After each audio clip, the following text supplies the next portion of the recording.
Hey everyone, welcome to Channeling Chavez, and I'm here with Phil Mendoza. Phil is the author of They Devour in Silence, Tales from an Exorcist in Chicago. Phil, thanks for coming. Yeah, Jack, thanks for having me on. Appreciate it. So, Good to see you. yeah, can you go closer? Sure. Yeah, let's bring the mic a little bit closer to you. Just And Mike, let us know switch this out. how it There, how's is. Yeah, that's much better. Thanks. Okay. Awesome. Phil, we met just a couple years ago, and because you were doing a presentation in the northwest suburbs Yes. at I think a tiki bar. Yes. Yeah. So you did a presentation there, and then people were talking about you. In a good way. People were talking about you, and they told me about you, and they're like, you gotta check out this guy, Phil. And I was like, okay, and I kind of stalked your social media, and I was like, oh man, this guy seems really awesome. And then you and I talked a little bit online, and then I got your book and I read it, and I'm fascinated by the stories in here. More than the stories, though, I'm really fascinated about your life. Okay. So can you give us a little introduction about yourself? Sure. So I was born and raised in the south side of Chicago, and we'd moved into a home, and the house was haunted, but nobody knew what to really do about it outside of pray. Being raised in a predominantly Christian home, and just ignore what's going on. Right. And so, when you say Christian home, what denomination was it? my parents were Lutheran. Okay.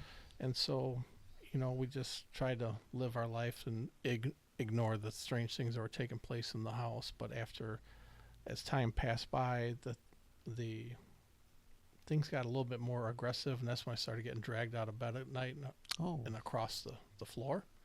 Okay. And so I had broken fingernails because you're trying to hold on to the carpet. So is that powerful? Right. Yeah, it was terrifying. Wow. And I was around 12 years old at that time, around 8th grade, 12, 13. And how old were you when it started? It was right then, because we had just moved in there. It was like I was just starting into 8th grade.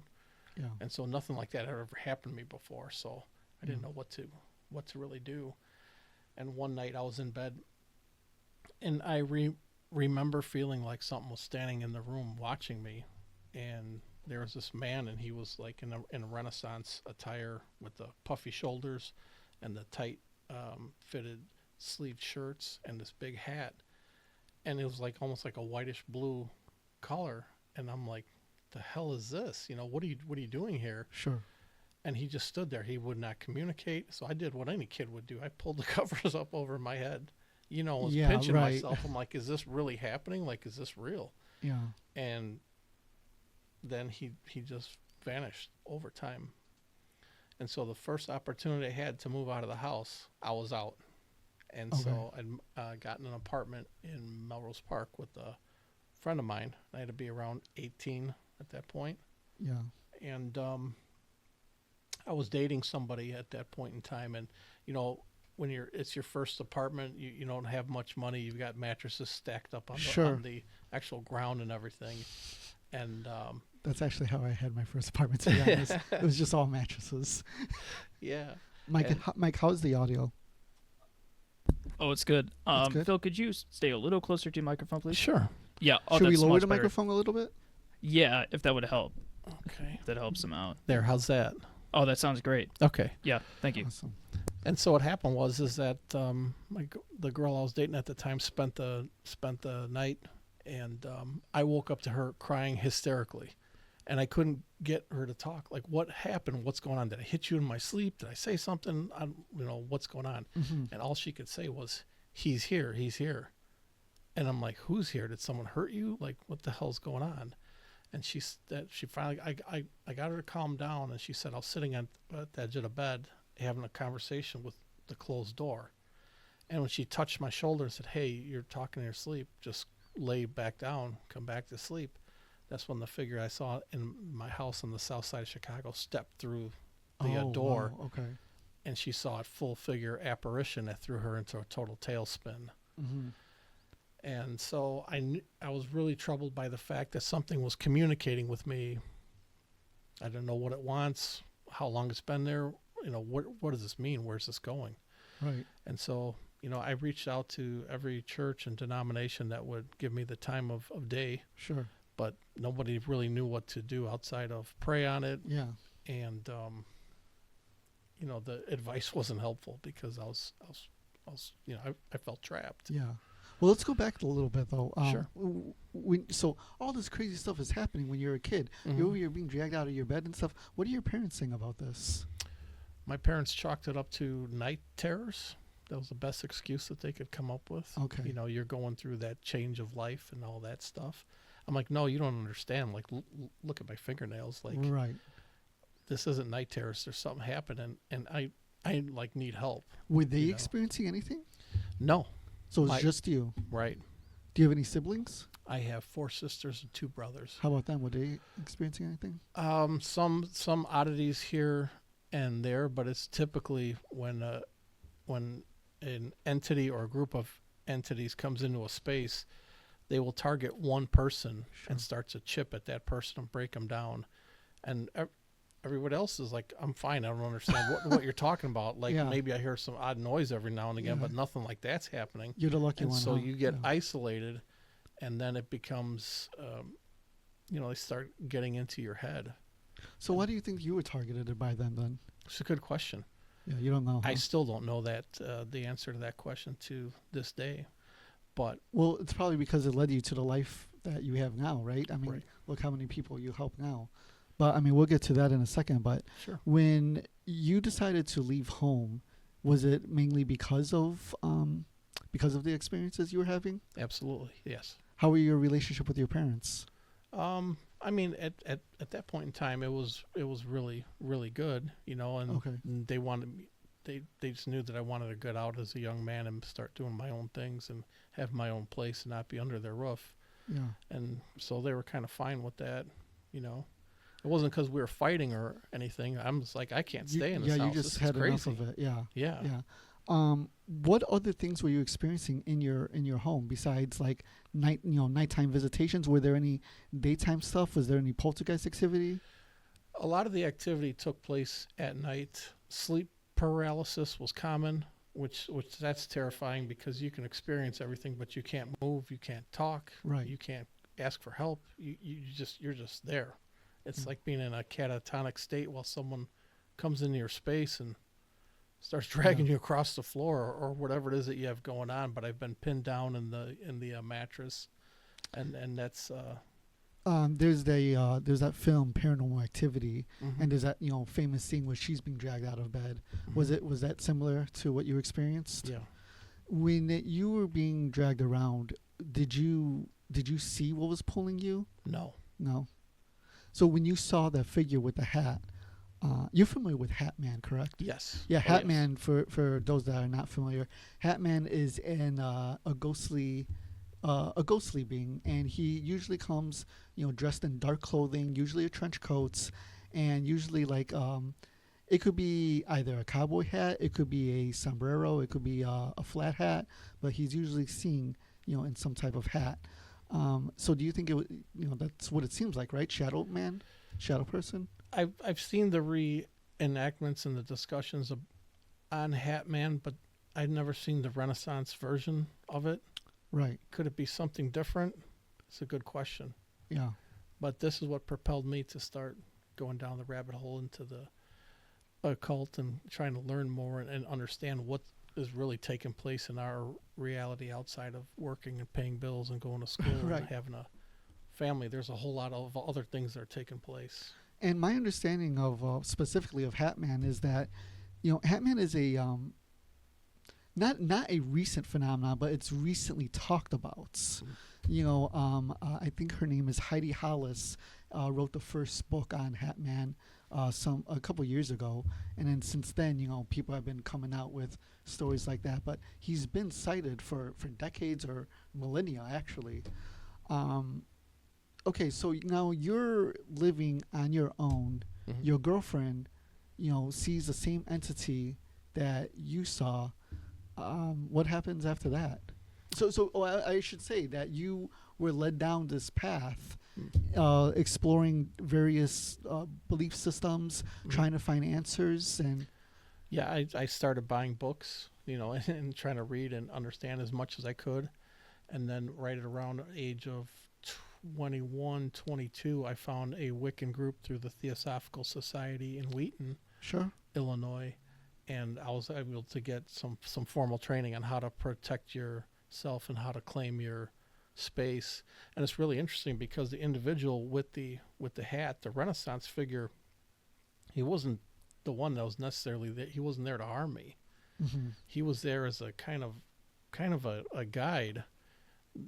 He wasn't the malevolent spirit that I took him to be because that was the only one that I saw. right. I attributed that to that's him. He's the one that's been doing this to me. He's been the one that's attacking me. That was incorrect. Okay, so we were talking about two different entities then. Right. The one that appeared to you, the one that you were able to describe, Mhm. was, not something that was trying to harm you, but the one that was, giving you night terrors, dragging you around. That's a totally different entity. Right. And waking up scratched, waking up bruised, getting pinned Yeah. down in the mattress, and I'm like, this is crazy. Like it's really after so much lost sleep, all you want to do is be left alone, and just get a good night's rest because it really starts to drag you down pretty quick. Yeah. Now, the Theosophical Society in Mhm. Wheaton, Illinois, I know a lot of people that go there. There is a kind of a conglomeration of various beliefs that, they really get along at the Theosophical Society. Which one were you drawn to while there?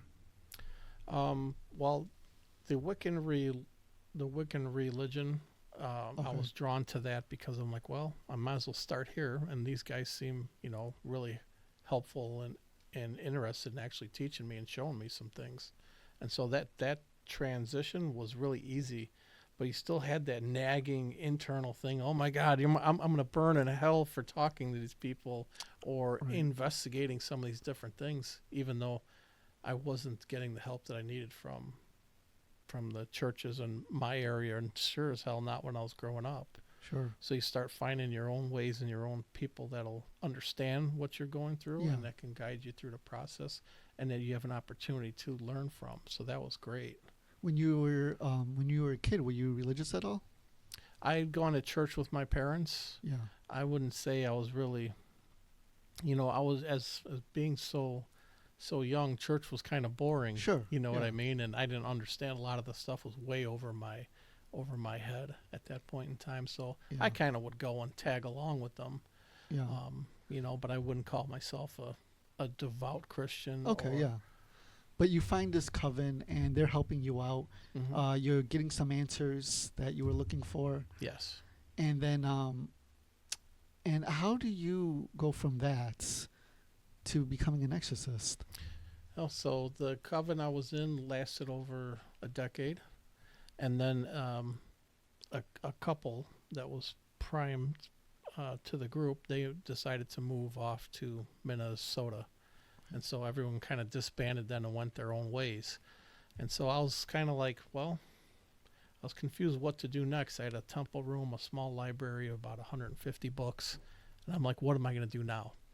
So I started going through the books and resources, and I found this book, and it was the Golden Dawn by Dr. Israel Regardi. Right. It's this big black brick. Yeah. So I opened it up, and then I was going through it, and I'm like, man, this sounds kind of cool. And they got these different exercises and things, and I'm like, The Solomon Magic. yeah. Yeah, I'm like, yeah. this is interesting stuff. And then I found on the cover was one of the coven members that had moved. It was her book, and it some Samhain or full moon or new moon, right? It ended up in my possession, and then I ended up getting in touch with the group and going down to interview with the Golden Dawn for a formal sit down.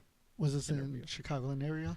Right outside on the edge of, was it Rockland and Joliet? Okay. Right by 80 and I-55 at the time. They had a temple there for a long time. Where are they now? Right now, they're located in Elgin. Oh, okay. See, Yeah. I didn't even know that they were in Elgin now. So the Golden Dawn Collegium Spiritus Sancti is the name of the group, the gdcss.org. That's a very powerful group, the Golden Dawn. I mean, look how many people came out of it. You got Aleister Crowley, you got what's his name, Samuel Mathers. Yes. Yeah, yeah.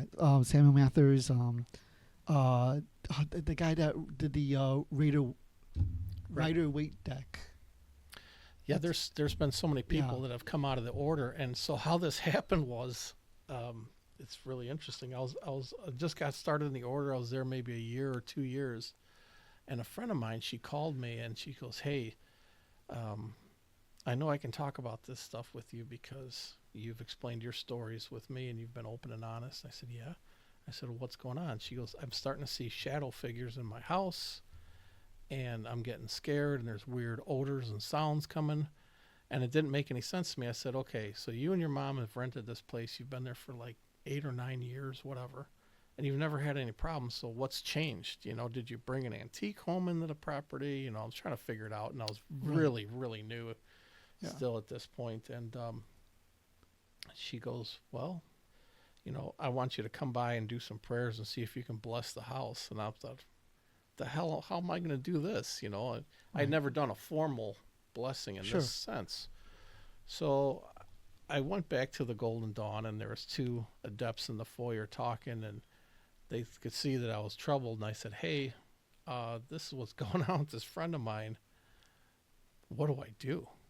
And they're like, "You don't take any crap from any demons or any lower entities. You go over there and kick ass." And they gave me this list of charges to do, and prayers and frankincense and coals and holy water. And so I said, okay, and I muscled up the courage to go there. And things had gotten worse for this young woman at the time. She'd been pinned down by her drapes that were next to the bed. Her drapes? Her drapes pinned her down in bed. Oh, wow. And the one that really got to her was her boyfriend was a bigger guy, and she was all of around 100 pounds and 5 feet tall. Okay.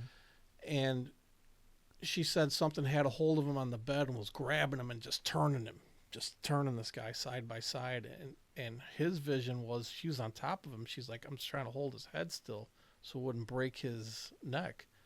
And in his vision, when stuff like this is happening, he's like, "Get off me, you crazy bitch. What are you doing?" And she's like, "I'm trying to hold your head still so it doesn't kill you." And so she called and said, "I want you to come by immediately." And I said, "I'll be by tomorrow night. I have everything written down, and I think I'm ready to tackle this and do this." Right. And that was a rude awakening. I went there, and I'm going to be honest with you, I was terrified. And I started in her bedroom and went out into the living room area. Things seemed to be going fine. I felt some different energy there. And I'm like, all right, I got this. And I'm swinging this frankincense incense holder, and it was like getting hit in the chest with a sledgehammer. Oh, wow. I went right over. Coals on the carpet, holy water, papers everywhere. Oh, you felt it? Oh, yeah, I got hit. It broke my sternum. Like, I can't sleep on my left side. It literally broke your sternum? Because it knocks. It thumps every time when I breathe out. When I exhale, my physician was like, "What the hell happened? Were you in a bad car accident? How did this happen? When did this happen?" And I couldn't tell him. I couldn't tell this doctor that. He would tell me I was crazy, So I just told him I didn't want to talk about it, but I was hurt. But in my head when it happened, all I could hear was, "Get up, get up, get up, get up. If you don't get up, it's going to kill you. You have to get up. You have to finish." So I managed to get everything back together, and I did finish. Well, lo and behold, what I didn't know at the time was that the landlord had rented out an upstairs portion of the house that I had never been to. You go to someone's house, you come in the front of the house, but I'd never been to the back entrance or the upstairs part. I didn't even know what was there, to be honest. And he had rented out a couple of small rooms for people that were in recovery from Narcotics Anonymous or AA, and there had been some people that had overdosed on the property and had committed suicide. So that's where the stream of negative energy came from. But at the time, I had no clue. Okay. She didn't tell me, and I didn't even think to ask. Because I'm like, you guys have been renting this house. Like, I don't, it didn't make sense. Right. But it was like from that one instance, that word spread like wildfire. And I'm like, wait a minute, who are you and how did you get my phone number? And they would give us a long rattle of names. I'm like, all right, whatever. Just give me your story and let's start working together. And Were you able to cleanse the house? yeah, they were. She lived there for about a couple of years afterwards, and they never had any more problems. Okay. So that was really great. Oh, good. So I was thankful for that because you don't want your first experience to be a total failure. Well, because it's your first experience, I'm surprised that it did work out. That As am I. you know. As am I. I just like, well, these guys in the order, they know better than I do. They got a lot more experience, and I'm gonna do it. Now, when did you find out that there was a recovery going on upstairs? Afterwards, Okay. because I'm like, And then you just put all the pieces in your head together. after where- talking to her and Yeah. her mom, saying, hey, this is what happened last night.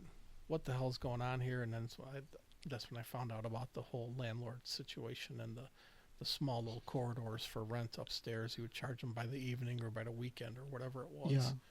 So that way they had somewhere to stay, which is a very noble thing. Yeah. It's just unfortunate that with someone that's overdosing or committing suicide, that negative energy just comes rushing right in, Right. and then you have a problem. I have a question about some of the instruments that you use. So you mentioned holy water. Now, obviously, to a Christian, the holy water is blessed by the Holy Spirit.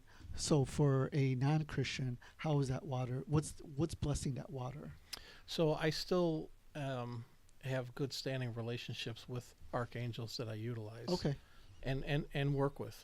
It's not like they're my tools or anything like that. It's the other way around. It's the other way around. yeah. Actually. So I treat them with a lot of reverence, a lot of respect, and the different deities that I also work with as an actual team now, and it works out a lot better.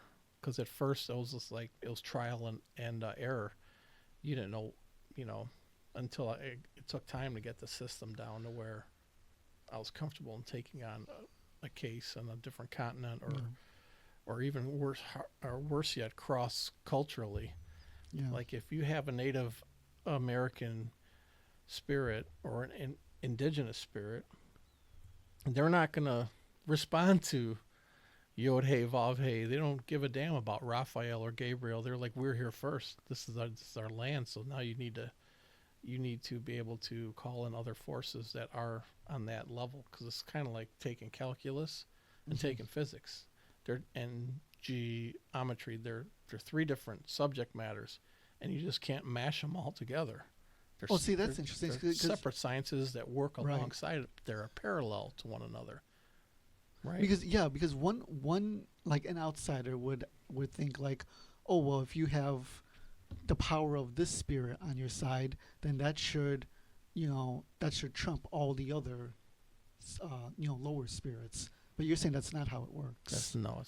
That's not the case. So these certain spirits stick with the culture that they originate from. Absolutely. Okay. So I encountered a spirit that was a jinn, and this one gave me a lot of problems. The young man was raised in Pakistan, and at the age of around 11, he was by the water, and a jinn spirit attached itself to him. So he was overcome, oppressed, and eventually possessed. So the Shah and the cleric and everybody came to his aid, and then did their prayers over him and said, "Okay, you're good to go." Well, a year or a couple of years later, he moves to the United States, but the jinn is still there. Yeah. It wasn't dealt with properly, so now it turned into an addiction issue and in and out of jail and prison, and it's really tearing this young man's life apart. And he's a good person, and I had never worked with a jinn spirit before, but when I started doing the calls and the commands, it was like, you gotta be kidding me. That's all that you have is Jesus Christ and these archangels? I was here first. What else you got? And Right. I was stymied. Yeah. I had never even considered that as a possibility before. But then there it was. Thankfully. No, wait. How was that communicated to you? So in Solomon's magic, typically how it works, you have a person that's an operator that works and that focuses on the actual mirror, Mm-hmm. that you're calling the entity into the mirror. And you have another person that's the actual conjurer or the mage, the one that's doing all the openings, the portals, the calls, and you have one person, their sole job is that mirror, and to pay attention and to communicate through that mirror what the messages are from the other side. So my sister in this case was the one working the mirror, and she was telling me everything that was going on, and I was at a loss because I'm like, now what?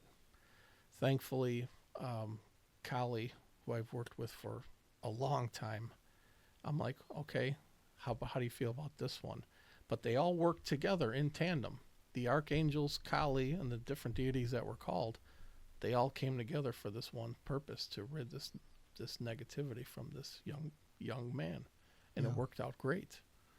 Even though Kali is an Indian goddess, and Yeah, well, that was perfect. I needed a Middle Eastern deity okay, got it. Yeah.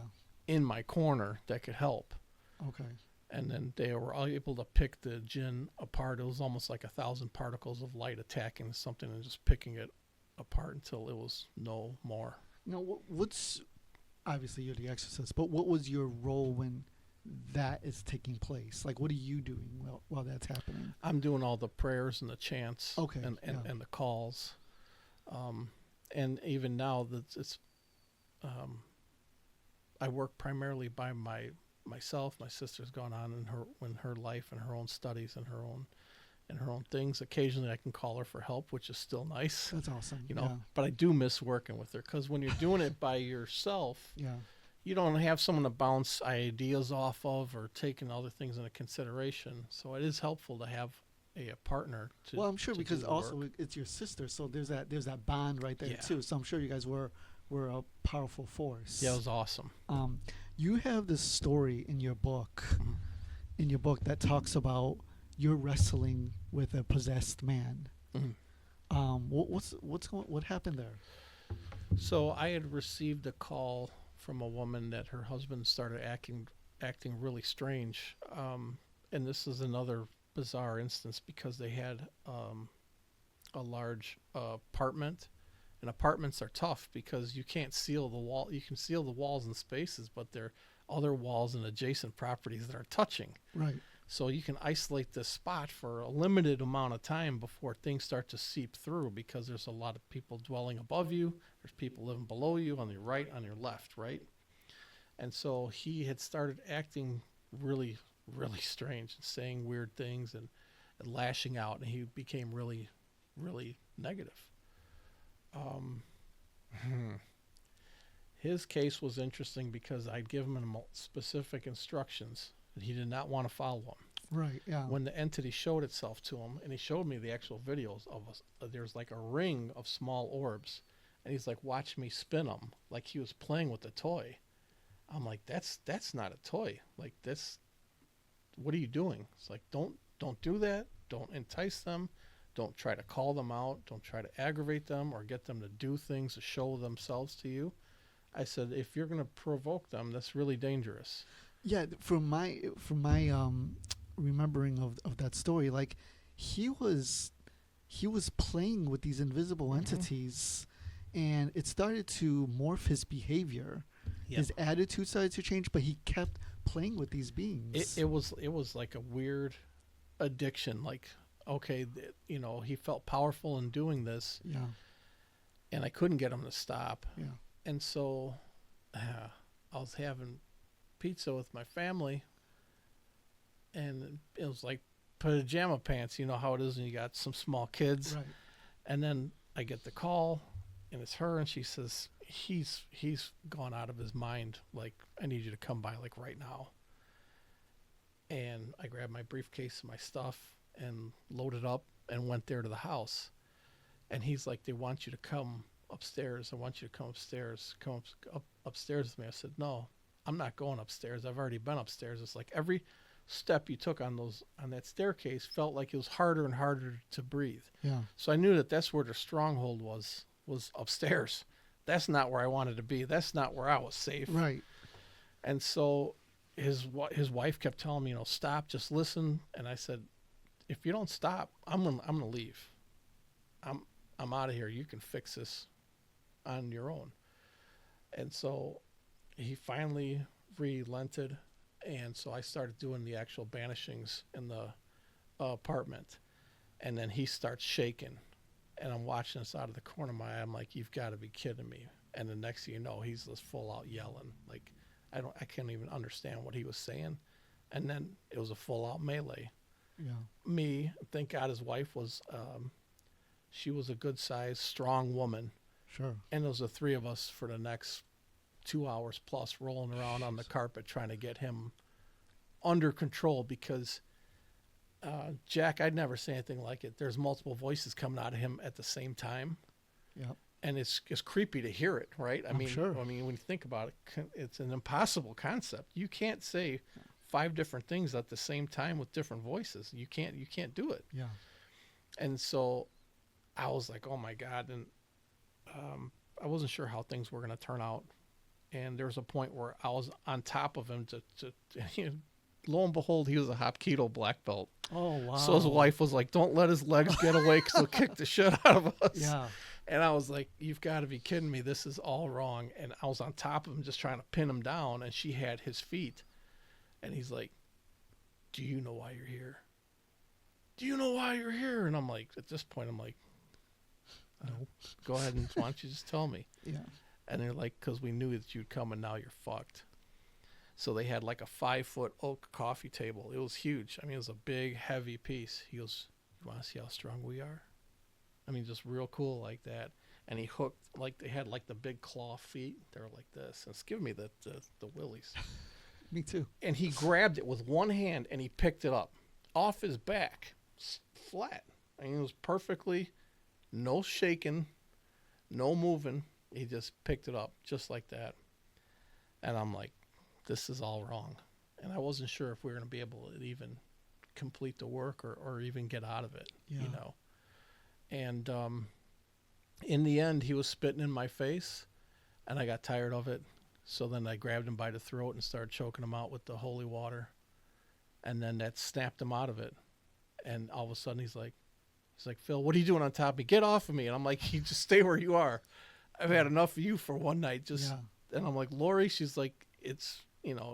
His wife let you do that? Yeah. Yeah.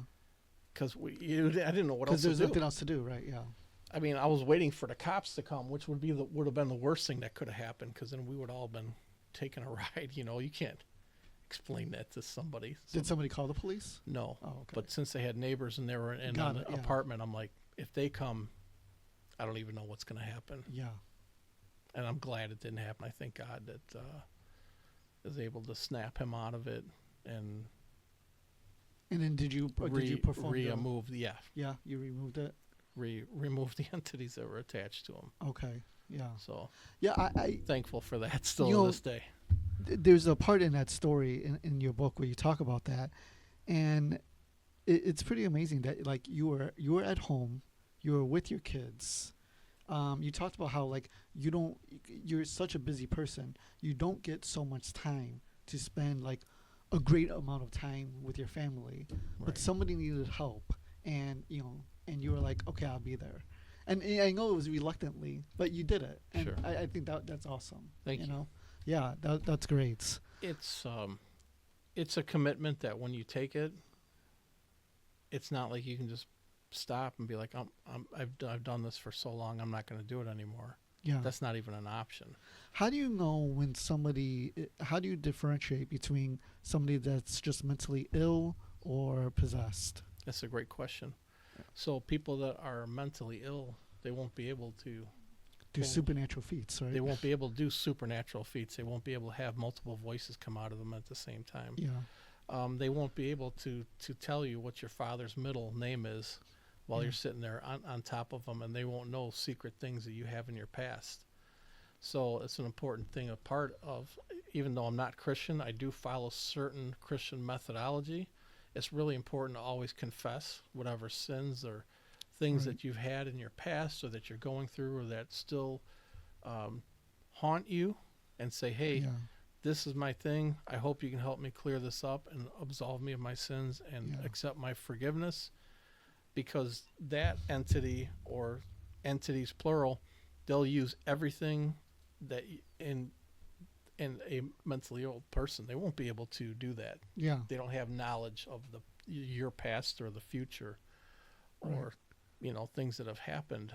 So they're the entities. They're performing like premonitions, superhuman strength. Yeah. All that stuff. So okay. The one thing that he had that was interesting for his experience was that his rosary was swinging from a doorknob. Oh, okay. It was just swinging. That's right. Yeah.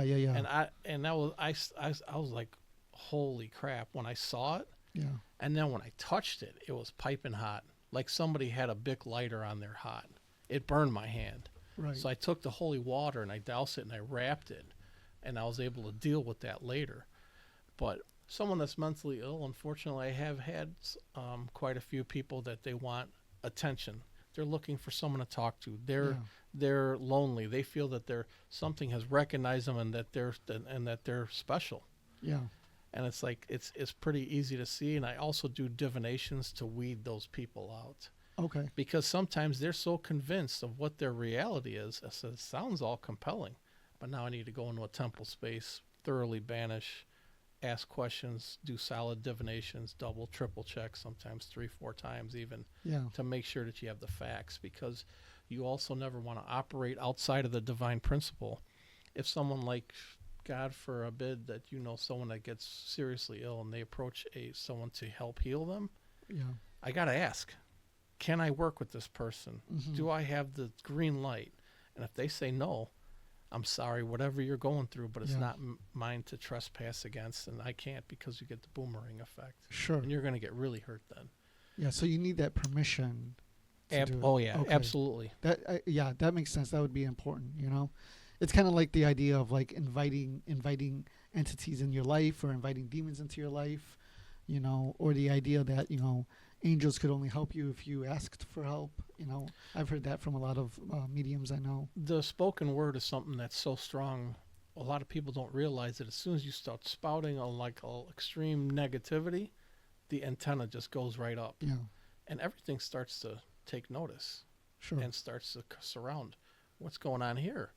And it's kind of like the Monsters, Inc. thing, that famous kids movie. It takes a lot of energy for me to go on the other side and to realm walk there. Yeah. It takes a lot of energy for them to be here. So that energy has to come from somewhere. So they start, hey, Jack, and they start bringing up stuff from your past and strife, attacking your pets, your loved ones, your sleep. Next thing you know, you can't focus at work, and it just comes into this big cloud of negativity, and all of a sudden, pow, the entity can no longer hide itself. The walls can start shaking, things coming off the walls. All kinds of things can happen. Howling, scratching at night, and it's there. And now what are you going to do? Right.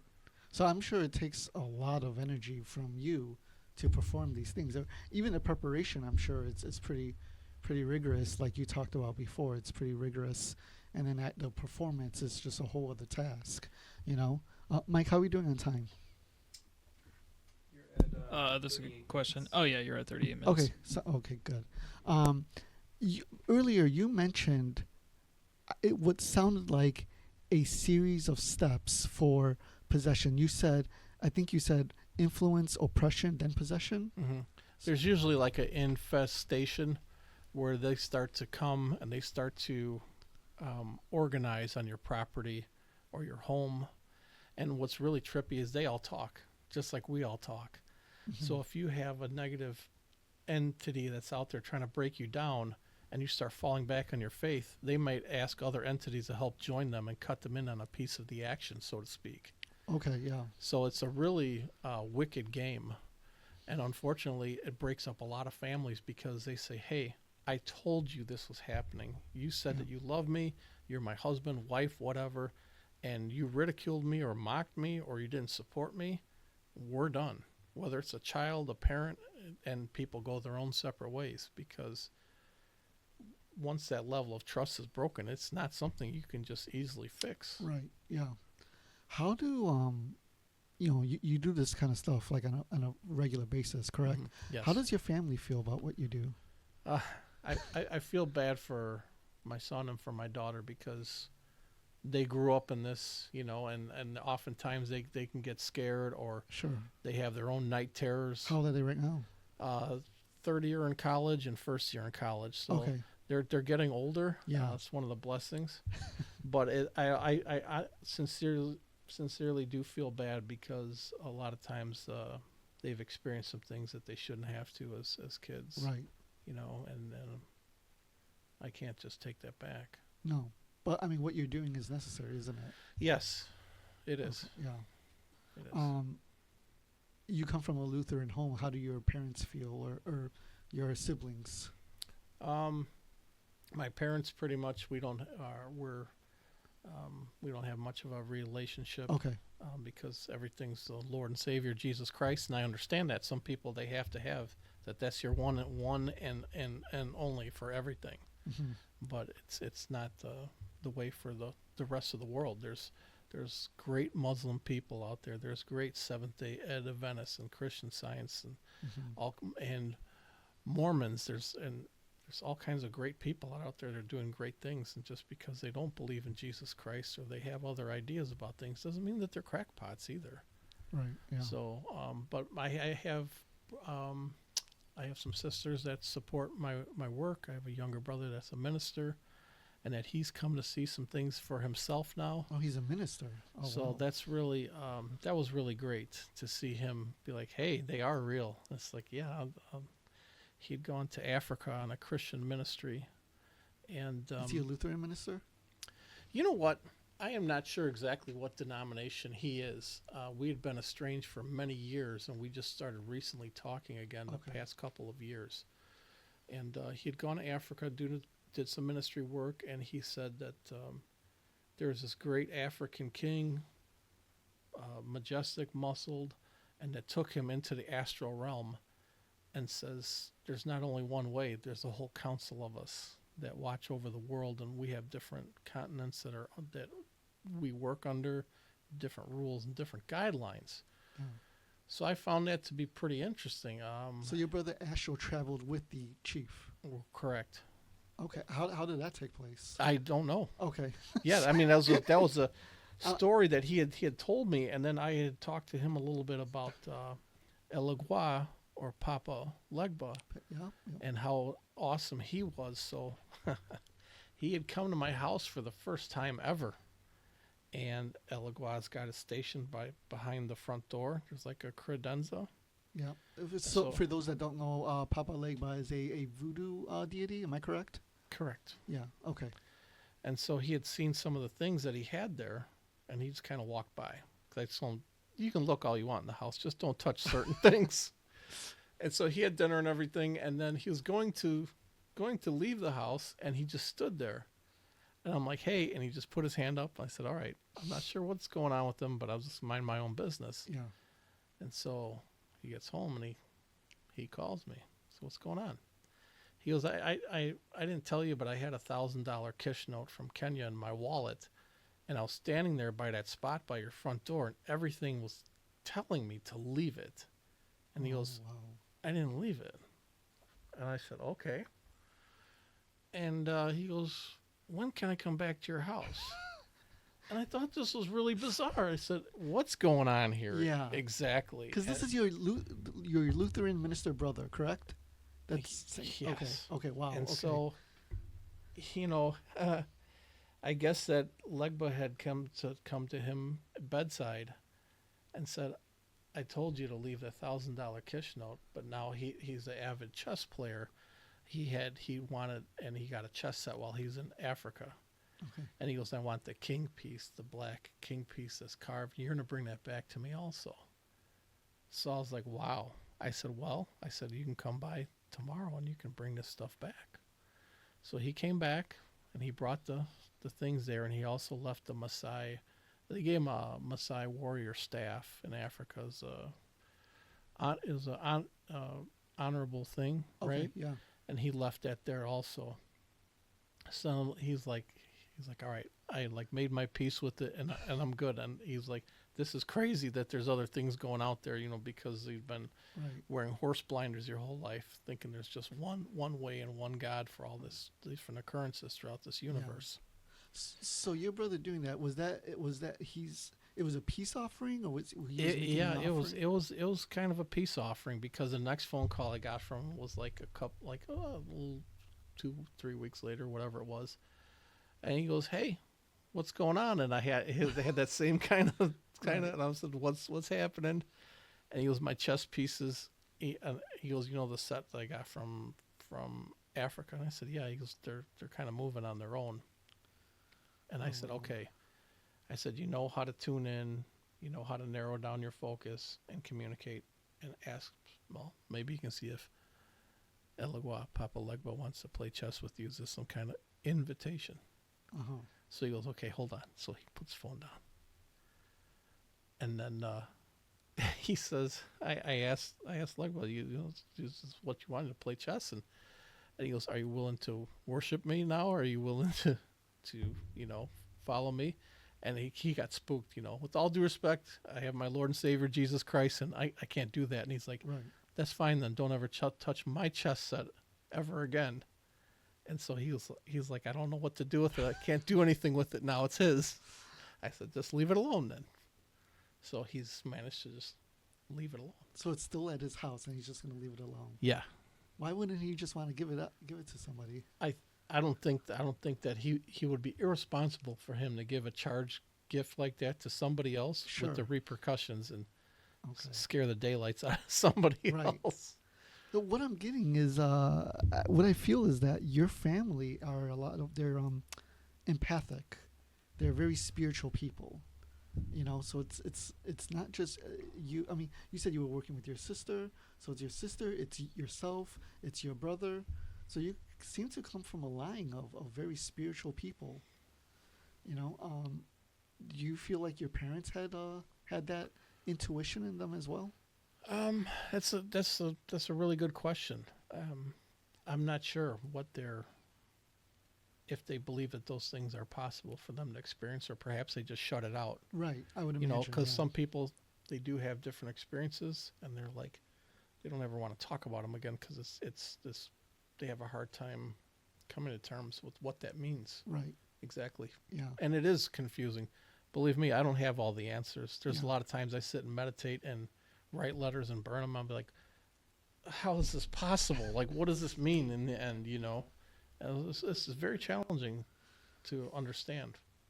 After that first cleansing that you did, you said that you were getting calls from a bunch of people. How I'm sure your friend is the one that started telling people, and that's how they started. So is that how it spread? It was just this ripple effect? Exactly. I never would have believed this or wanted it. Yeah. Or sought this out in a million lifetimes. Okay. Never. Yeah.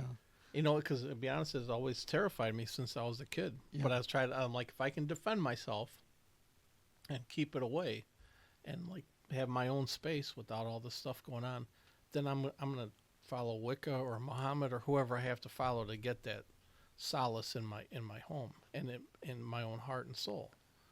You know what I mean? Yeah, yeah. And so once it happened, though, it was like the floodgates just opened. I can't even begin to tell you how many people called. Yeah, it seems like it was meant to be, though. Are you still a member of the Golden Dawn? Yes. Okay.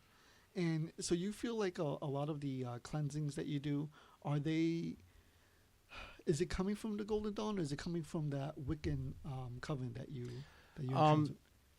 Here's the thing about the system that was developed for the exorcism or removing spiritual entities from property and home. I started reading a lot of work by Carol Pocronian and Lon Milo Duquette. Sure. Those are like my personal, geek out celebrities in the occult world. And from studying their work and getting to see how Solomon's magic is so amazing, because once you have the entity's name, you can create the sigil.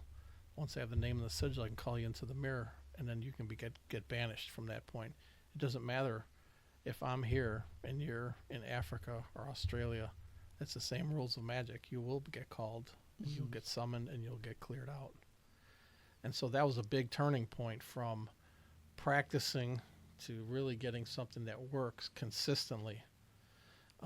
Because there have been times where, there's been some people I've told you're going to need to move. Right. you're not going to be able to stay here. And people are financially in a delicate position if you buy a house and you put all your all your resources into that. Especially today, yeah. And then a year or two later, here I come telling you that you need to move, and you're like, I just can't. Yeah. You know, especially if the market's up or down or whatever. So I really do feel for some people that because they've bought homes that are on properties that are been twisted and maligned for a long time, whether it used to be a formal juvenile correctional facility there or next to a jail or whatever the property's gone through. Yeah. Can you go closer to the mic? Sure. Sorry. And then those remnants are there, and they're very powerful. And you might be able to banish one or two, but you can't banish an entire army or group. Yeah. That's super hard because they'll find a way back. How often do you perform an exorcism? How often do people call you? Things have been slow this past year. On the busy side. That's surprising with everybody going crazy right now. Things are starting to pick up. I've had as many as 10 cases in 8 weeks. Okay. Which is like insane. Now, how many of those are just cleansings versus actual exorcisms? I'd say the majority of those are cleansings. Okay. For somebody that needs like the real exorcism, yeah, it's not as often. I got the impression that in your book, the stories that you put in here, those are some of the more hardcore cases. Correct. That you've gotten. I had to change the names, of course, for the people in the towns that they lived in and some of the circumstances to protect their that makes sense. Identity. And right now you're in the northwest suburbs of Chicago? Yes. Okay.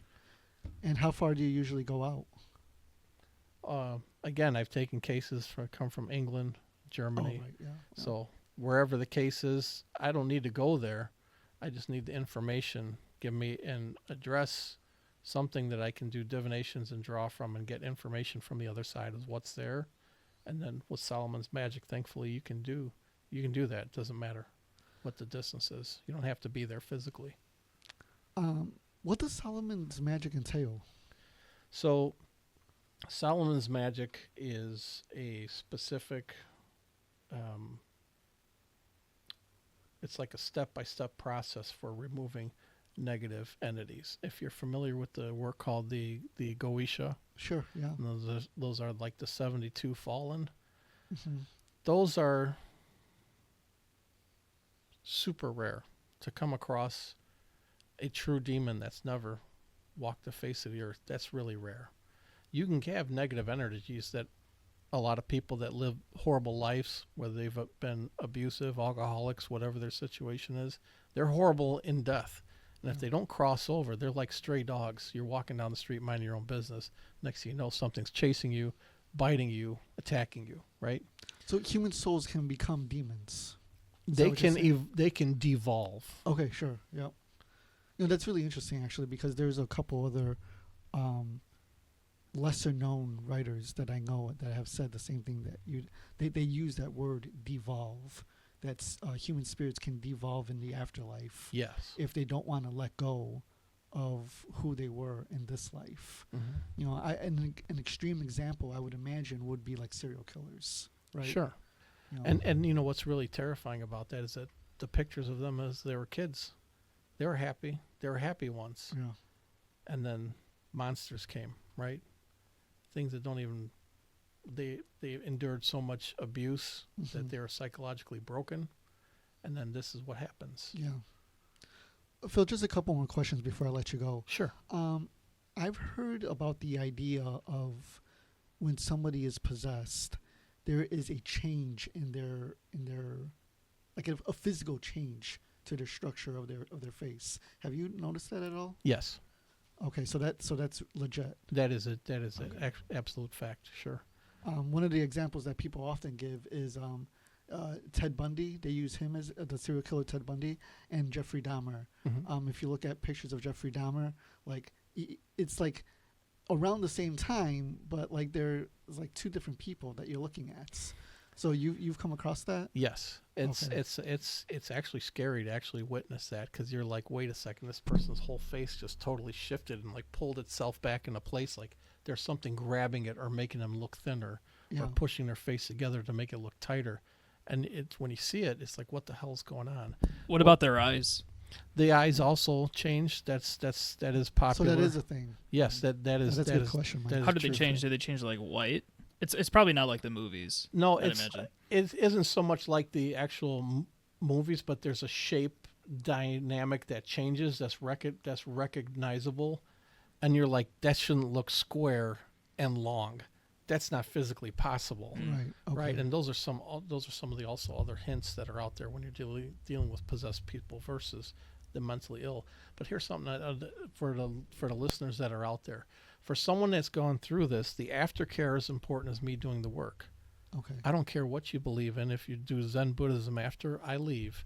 But you need to do something, because it's almost like when you have moles on your body. So you go to your physician, they have to chart them, make sure they're not growing. They have to make sure you don't have cancer, right? Yeah. An experienced doctor can see that you've had a knee surgery. They can tell that you've had different work done because you have scars. It's the same way that the entity sees you. They know that someone's been there before because you're marked. Okay. So it's super important. And I told the one person that I wrestled around with on the floor, I said, if I were you, I'd be in church every day for the rest of my life on this planet. Oh. After what? Because he had no recollection whatsoever of Is he anything doing that okay took now? place. I've lost touch with him. Okay. Well, hopefully he's doing okay. I really do Yeah. hope so. You did another interview where you talked about the cover of this book. Yes. What's the significance of the cover?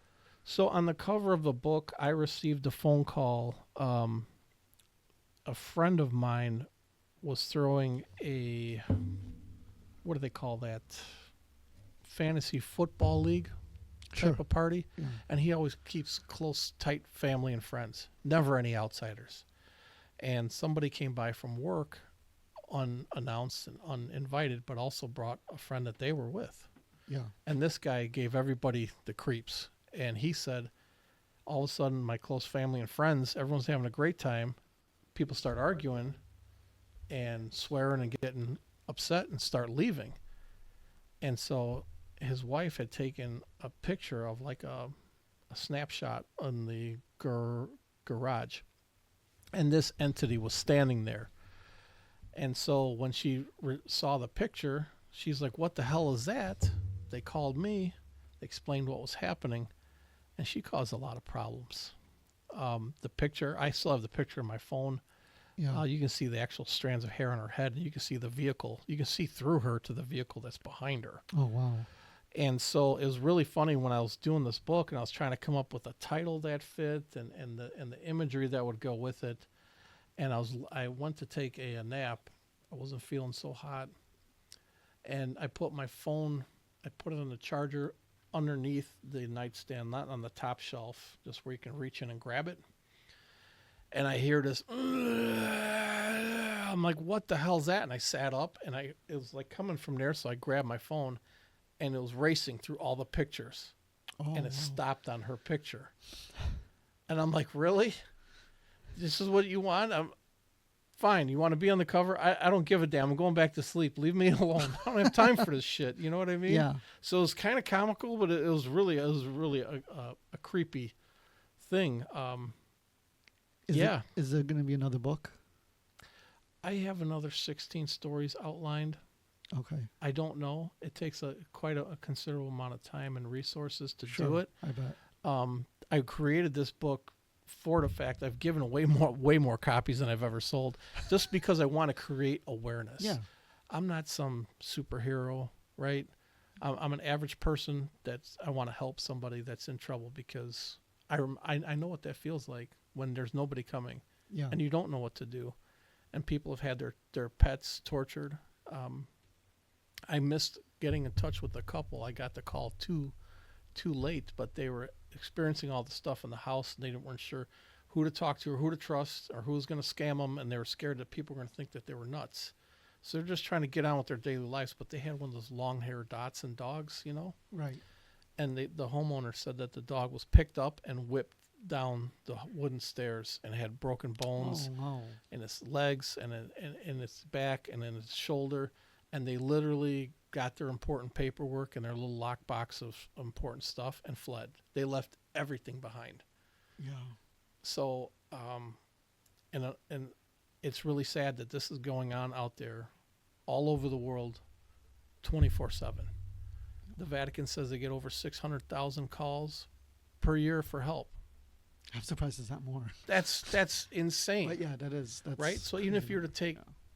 even if you were to say, okay, 10% of these calls are real, that's 60,000. Yeah. That's 5,000 calls a month. Right. Who's going to be able to deal with this? Yeah. And so it is a real problem, and and that's why I wanted you on, because I think just a lot of what's going on in the world is a real problem, and not everyone follows the same faith, so it's really interesting to see even though you do use the a Christian system sometimes, right, to shed light that there are other avenues to go down. Yeah, it's important to use what works and what's needed in a given situation. Just last question, Phil. Sure. What could people do to protect themselves? The best thing is that make your home your home. Yeah. Where you lay your head at night, that should be a very special place, because unlike anywhere else in the world, where it's yours, it's your private space. Develop your spiritual nature. I don't care if you do yoga or meditate or read feng shui, read Psalms out of the Bible, whatever it is. Find your spiritual muscle and build it, because it's the most important underutilized tool that so many people have. And they call upon it only in the most extreme and dire natures. Oh, God, if you get me out of this one, Right. I swear. Right. And it's like, some people can push that off their whole life until they're faced with some of these other things, and then it's really sad to witness that. Yeah. Hey, Phil, thank you so much for coming. Your book, They Devour in Silence. Now, how can somebody get a hold of you or find your book? The book is on Amazon. It's also on Barnes and Nobles. People that go on Facebook, you can even email me at Mendoza, Mendoza 7777 @gmail.com, and drop me a line. If you're suffering, I'll do everything that I can to help you wherever you are. I know you will. Phil, thank you for coming, man. I really Thanks, appreciate Jack. it. I appreciate it. it. Thank you.